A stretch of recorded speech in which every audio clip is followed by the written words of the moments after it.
Warahmatullahi wabarakatuh. Waalaikumsalam warahmatullahi wabarakatuh. Alhamdulillahi rabbil alamin. Walladzi khalaqal insana fi ahsani taqwim. Wa arsala Muhammadan sallallahu alaihi wasallam bil huda wa dinil Islam. Asyhadu an la ilaha illallah wa asyhadu anna Muhammadan abduhu wa rasuluhu la nabiyya ba'da amma ba'd. Bapak Kepala Kemenag yang sangat kita hormati, Bapak Kasih, Bapak Ibu-ibu, seluruh penyuluh yang berasal dari Bengkulu Tengah dan termasuk alumni penyuluh Bengkulu Tengah. Alhamdulillah ya, masih sempat bergabung. Tentu bersyukur kita pada pagi menjelang siang ini dari Allah Subhanahu wa taala dan rangka kita berbincang-bincang bahkan praktek tentang penyelenggaraan jenazah. Mudah-mudahan apa yang kita sampaikan ini nanti ada manfaatnya dan dapat kita terapkan di masyarakat, ya, di mana kita berada. Salawat dan salam semoga senantiasa tercurahkan pada junjungan kita Nabi Muhammad sallallahu alaihi wasallam. Bapak Ibu yang saya hormati, sebenarnya materi ini tidak cukup satu kali pertemuan, minimal 4 sampai 5 kali. Nah, oleh karena itu saya tidak akan menguraikan materi. Dari sini materi sudah saya tulis dan sesuai dengan dalil-dalil yang ada, termasuk pendapat para ulama. Jadi artinya kita bukan ngarang-ngarang, bukan tradisi. Kalau tradisi kan banyak, ada yang memakai ayat 9, ada yang memakai ayat 9 warung, macam kan itu kan, itu tradisi kalau. Tapi jangan kita salahkan, intinya cak mano jenazah itu bersih, sebenarnya itu intinya. Ya. Nah, tapi kalau itu akan menyulitkan kita, kembalilah kepada sunnah. Nah, yang ada dalil-dalil baik itu dari hadis Rasulullah dan termasuk dari para ulama kita. Nah, di sini tulisan saya ini semua juga dasarnya ada semua. Ada catatan kakinya. Nah, ini ngambilnya di mana, pendapat siapa dan lain sebagainya. Saya tidak akan menguraikan ini, mau panjang. Tidak jadi praktek kita. Jadi nanti kalau memang ini difotokopi saja. Sudah. Saya tidak akan menjelaskan itu waktu sakaratul maut zaman apa yang kita hadapi, dalil-dalil terlalu panjang nanti. Nah, tidak selesai. Nah, kita ini sesuai dengan apa kata Pak Kemenag tadi. Kalau teorinya mungkin kita bisa. Nah, tapi kita ini namanya praktek. Nah, kalau saya memang dari dulu memang ya di RT gitu tuh lah yang tukang ngajari mak-mak ya bapak-bapak. Nah, tapi kalau sekarang saya sudah lepas. Sebenarnya caranya kalau ada orang meninggal saya sengaja lambat datang. Waktu orang nggak selesai dan ini baru saya datang. Karena apa? Kalau saya datang masih kakak kita tuh lah. Nah, ini kan sudah kira-kira habis sudah sudah. Udah kalau gitu tuh itulah kita kebayangan lah katanya macam-macam lah ngomong ya. Nah, inilah. Jadi Bapak Ibu sekalian, nah kita hari ini kita langsung ke praktek. Nah, kain jenazah ini ada 2 bagian. Yang pertama ada untuk perempuan, yang kedua untuk laki-laki. Kalau laki-laki menurut sunnah yang diajarkan oleh Rasulullah, dan Rasulullah dikafani dengan 3 helai atau 3 lapis pakaian, tanpa memakai baju, tanpa pakai celana dalam, tanpa pakai kerudung dan lain sebagainya. Disitulah membedakan antara laki-laki dan perempuan. Maka yang laki-laki itu persis seperti pakaian ihram laki-laki. Yang tidak pakai singlet, tidak pakai baju, tidak pakai celana dalam, tidak pakai kerudung, di situ bedanya. Nah, tapi kita di masyarakat itu sama baik, yang lanang ketino sama. Nah, di mana bedakannya? Tak tahu bedakannya. Nah, jadi nanti saya ajarkan rumus-rumusnya. Sebelum kita praktek dengan kain, ada tak kertas? Ada tak? Coba kertas. Coba kertas ini agak kertas ini ada tak? Kayak bes, nyata banyak juga. Kita anggaplah 7 lembar lah, 7 lembar. Nah, 7 lembar, coba. Nah, jangan kita merobek itu dulu. Nah, kalau tidak beli dulu ke fotokopi. Iya. Daripada merobek buku itu. Nah, jadi itu nanti akan saya robek. Jadi Bapak Ibu sekalian, kita nanti mungkin berbeda dengan orang-orang di kampung gitu tadi kan, itu maksud saya. Tapi praktis sekali. Ada rumus-rumusnya. Ya. Jadi yang agak repot sedikit ini yang untuk perempuan. Jadi kalau yang lanang, ya tadi tidak usah pakai apa-apa. Nah, cara buat kerudungnya, cara buat celana dalamnya, itu yang perlu kita pelajari. Ini apa dia, Robert? Tahu ya? Baik. Jadi kita langsung praktek.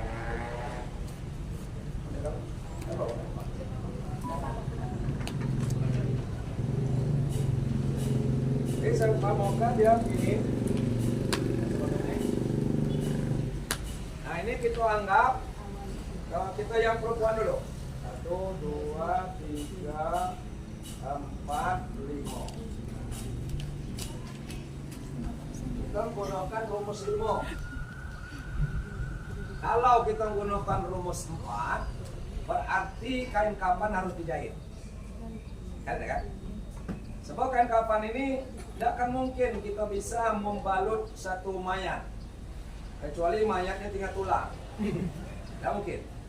Karena ini tidak sampai 1 meter lah kan, lebih kurang lah 1 meter lebarnya, bila kita lihat.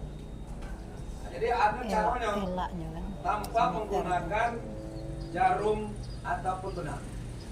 Nah ini ya. Nah ini kita anggaplah sudah masih panjang. Nah kita anggap masih panjang kan. Nah ini berarti mayat ini kita anggap 170.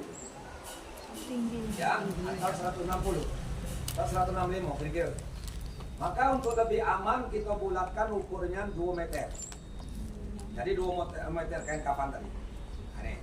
Berarti kalau 2 meter, kalau kita menggunakan rumus 5, berarti ini 10 meter.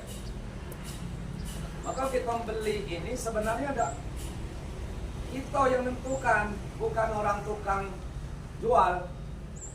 Jadi kita berapa meter Pak? Mau 10 meter. Jadi kita tahu dulu ukuran mayat. Jadi kan? Nah kemudian kita belakang dulu. Cara mengukur mayat itu harus dipelajari. Nah, jadi cara mengukur mayat itu kita ambil tali, ada tali. Ya. Ya. Meteran. Jadi cara mengukur mayat jangan digantung tali. Jangan di samping.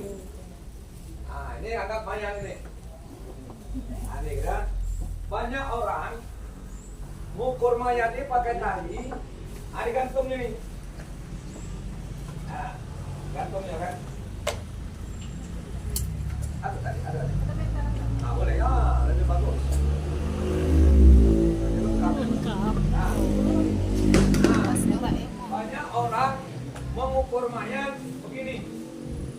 Kalau dia lebihkannya sampai 20 atau 15 cm.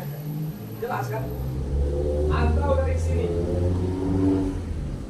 Nah, dia tidak menyadari bahwa mayat ini kendut. Ada tak? Coba. Nah, ini sudah ini. Mulai nanti kita potong. Setelah kita potong, kita ikat. Ternyata murah. Akan kan? Ini Inilah rajin kena fitnah mayat ini. Atau kawan mayat ini manja. Lah jelas kami ukur banyak saksi dari ham. Lah kami ukur lah lewat 20 cm. Cik Azab.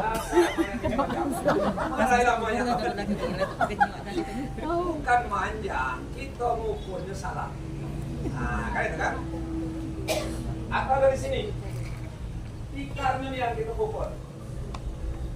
Ya, ternyata waktu kita potong, waktu kita balut mayat tidak bisa mengikat. Nah, apa cara mengukur? Itu ikuti mayat. Nah, ukur, kita lebihkan 20 cm atau 15, ikuti langsung. Nah, baru situ. Nah, berarti kita anggapkan 20 cm. Jadi dari badan depan ada, ayo dari posisi dia tidur berarti. Karena kan gendut itu jenazahnya. Bukan ukur tikar. Ini pernah kejadian saya sendiri. Pas waktu saya sampai, tinggal mengikat. Nah, ini sudah dipotong galau, sudah apa? Kami minta tolong nyampai ke Bapak depan ini aku ke diikat. Pebi. Jadi akhirnya aku dapat penguruan kan. Jadi saya katakan, siapa yang motong ini tadi? Yang motong sudah balik pulau. Yang saksi yang motong tadi. Ada Pak kami ini. Lah kamu ukur betul Pak. Nah, coba cara mengukur. Kami ukur tikar. Nah, liru saya. Ini akibatnya. Dia tahu memang mayat itu ya. Hukumnya. Ya. Ini sebabnya. Bukan mayatnya meriang. Memang cara kamu mengukur itu salah. Nah, itu ya. Jadi mulai mengukur mayat itu diikuti mayatnya. Tapi kalau mayat ini memang kecil, bisa selamat gitu. Ini bisa. Digantung juga bisa selamat. Tapi kalau mayat besar, nah ini sering terjadi. Saya mungkin sampai 2 kali 3 kali itu lihat seperti ini. Ya, akhirnya disambung. Kamu boleh buat, ya bakas betis, baca dikat. Nah ini ternyata keliruan cara Nah, lah kita ukur, kita anggaplah tadi mayatnya 165. Nah, supaya lebih aman, kita lebihkanlah 2 meter. Nah, lebih aman itu kan? 2 meter. Nah, cara ukur tadi seperti ini. Nah, pas 2 meter. Nah, ini berarti ini 10 meter. Nah, dia masih tadi panjang. Caranya kita lipat dulu. 1, 2, 3, 4, 5, 6. Nah, 5. Nah, jadilah dia 5 lipat sama ukuran. Nah, ini ya, sama ukuran, tidak ada beda. Tidak ada perbedaan ukuran ini, sama laki-laki apa untuk yang perempuan dulu. Untuk perempuan sama. Ya. Nah, setelah kita ini sama, berarti kita tidak menggunakan jarum. Nah, kita ambil 3 dulu. Semayang. Dia megang.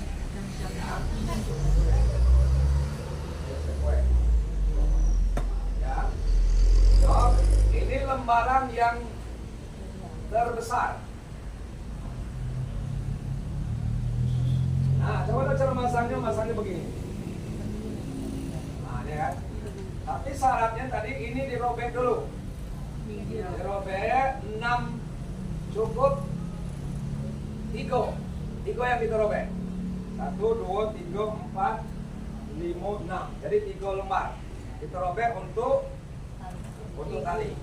Kita menggunakan tali yang lengkap itu 7. Nah, ngapa 6? Yang 1 itu kita cukup potong 2. Kenapa dia untuk ikat kepala dan untuk kaki. Kan itu udah usah panjang. Nah, ini kan. Nah, sudah kita robek ini. Sudah robek.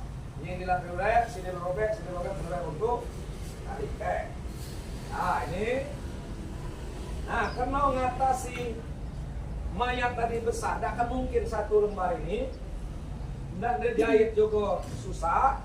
Tapi kalau kita kain kafannya itu hanya berkisar 8 meter, apa boleh buat? Kita harus jahit. Nah, tapi kalau kita menggunakan rumus 5, ambil tengah-tengah.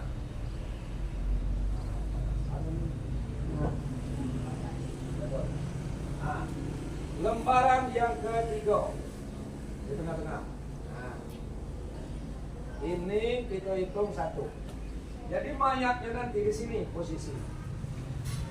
Nah, ada kan? Posisi itu. Dan apa?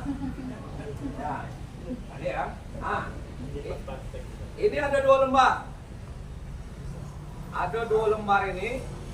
Gimana cara makainya? Gampang rumusnya. Ya. Ini dirobek 2. Nah, potong pakai gunting. Set. Gunting kan? Nah. 2 kan? Kita anggaplah ini. Gunting. Robek. Nah.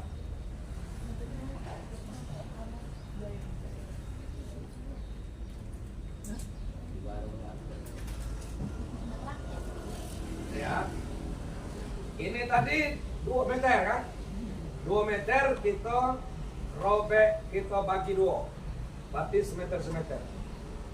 Nah, kalau gunting, nah, kalau kain kan enak dirobek. Ini maka saya jangan dulu pakai kain, kita pakai kertas. Nah, ini 1 meter, 1 meter. Ya. Yang setengah ini, 1 meter ini, kita gunakan untuk baju kurung. Ya, baju kurung. Cara buat baju kurung, itu kita lipat 2. Itu ya. Jadi yang 1 meter ini, kita gunakan untuk baju kurung. Jadi kalau baju kurung ini 1 meter kita lipat 2, berarti setengah meter. Nah, bagaimana caranya? Kita ambil yang bagian bawah itu agak kecil. Ya, seperti gola. Nah, seperti itu. Masih. Nah, boleh.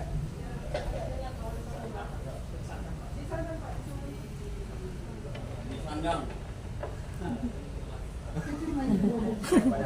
Banyak kalau bercerita.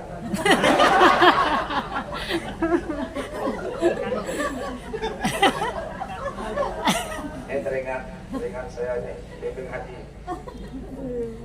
Ya, sampai mana tadi? Ada ya? Ini kita lipat 2 tapi jangan sama.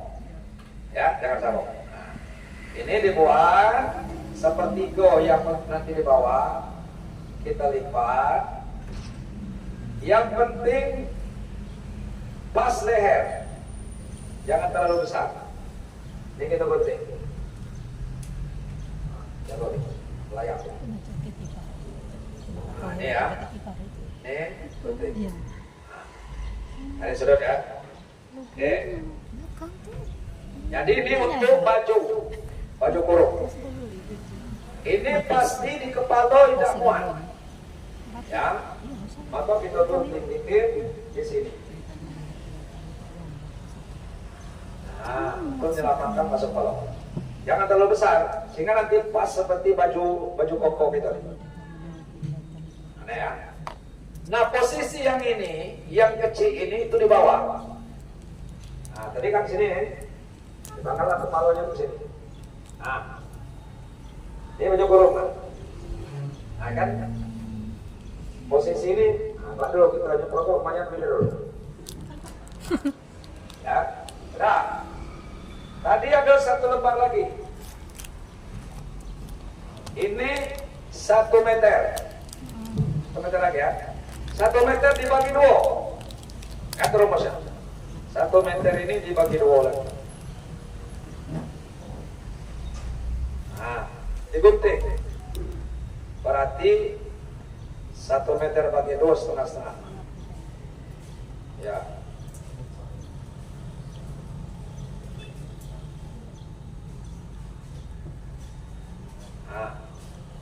Nah, ini tadi 1 meter digunakan untuk baju. Ini setengah. Yang satu digunakan untuk celana dalam.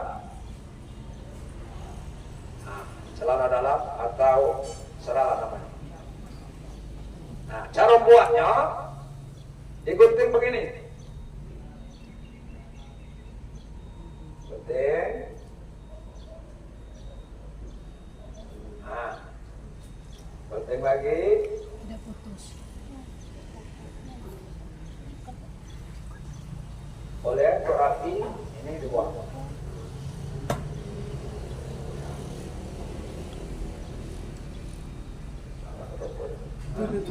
Nah.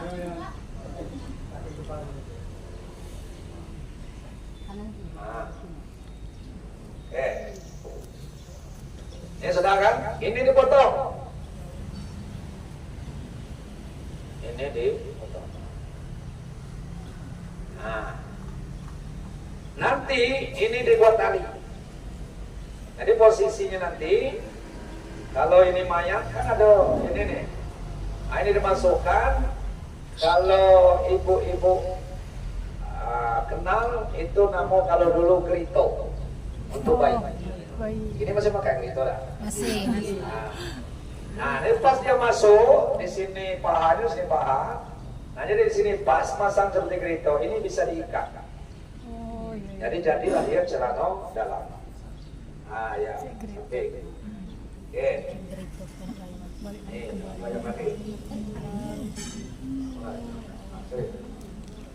Ini tadi ya.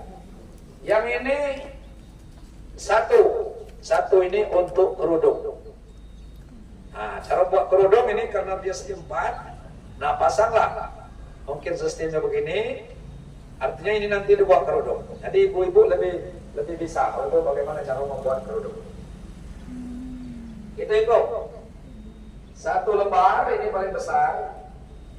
2 lembar baju kurung. 3 untuk apa namanya ini? Celana dalam. 4 ada kurang ini. Mana tadi? Memang kurang. Darah. Yang ini tadi oh ini 1 meter. Berapa lembar tadi? Oh baru selembar, ini satu lagi. Oh, bingung saya kan. Nah, ini dipotong 2. Kan itu kan? 1, 2, 3, 4, 5. Nah, kan rumus saya. 1 lembar lagi ini dipotong 2. Nah, potong 2. 1 ini untuk basahan yang menutupi dari pinggul atau pusar, di atas pusar ke mato kaki. Nah, kita potong kan?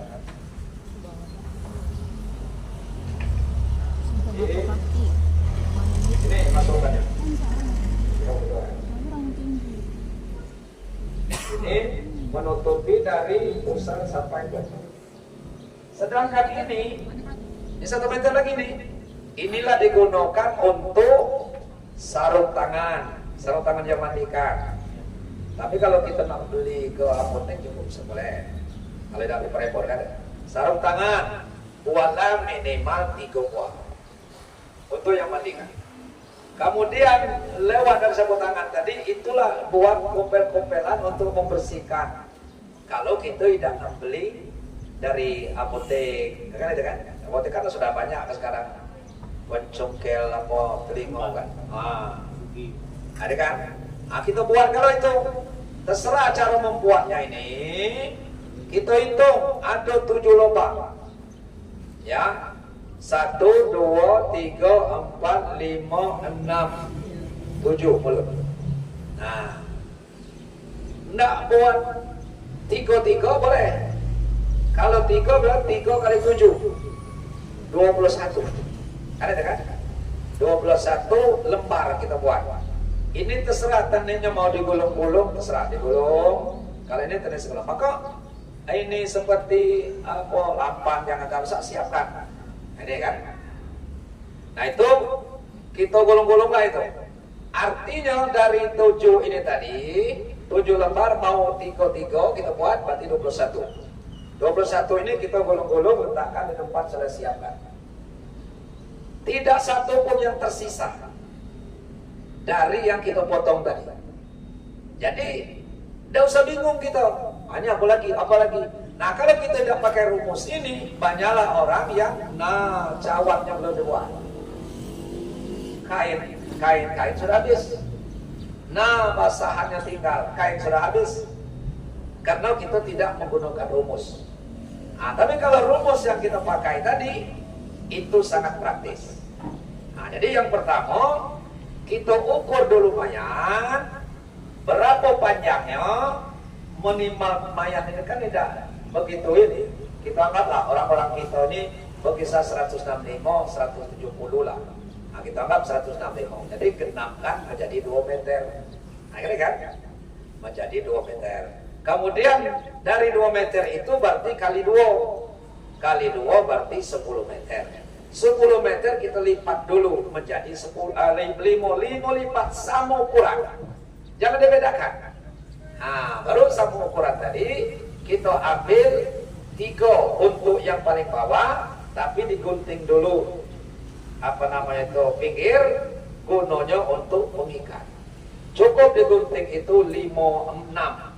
Namun 6 karena yang paling ujung itu cukup kita potong setengah. Jadi 6, 7 kan? 6 kita potong setengah. Jadi artinya yang paling besar di badan, sedangkan di ujung dengan kaki itu yang kecil. Kan itu kan?